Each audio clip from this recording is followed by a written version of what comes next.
Ce bref aperçu vous présentera quelques-unes des technologies de capteurs les plus couramment utilisées dans votre véhicule. Tout d'abord, les caméras. La caméra de recul est située ici, ce qui est bien sûr utile lorsque vous reculez.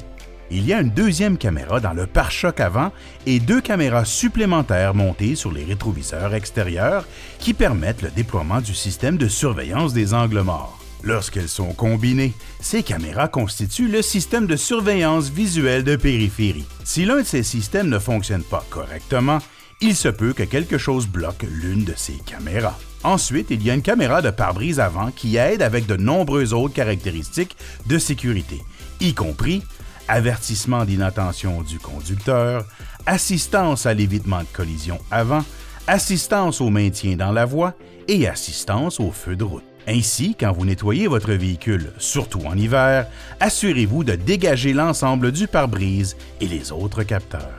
Le deuxième type de capteur est le radar. Votre véhicule est équipé de 2 capteurs radar dans le pare-choc arrière qui permettent le déploiement de nombreuses caractéristiques, notamment l'assistance à l'évitement de collision avec la circulation transversale arrière, l'assistance à l'évitement de collision dans l'angle mort et l'assistance pour sortir en sécurité. La même technologie radar se retrouve également dans le pare-choc avant et contribue à l'assistance à la prévention collision avant et régulateur de vitesse intelligent avec Stop and Go. Si les capteurs radar sont obstrués par des débris, un avertissement peut s'afficher sur le combiné d'instruments. Dégagez simplement les capteurs pour que la caractéristique reprenne son fonctionnement normal.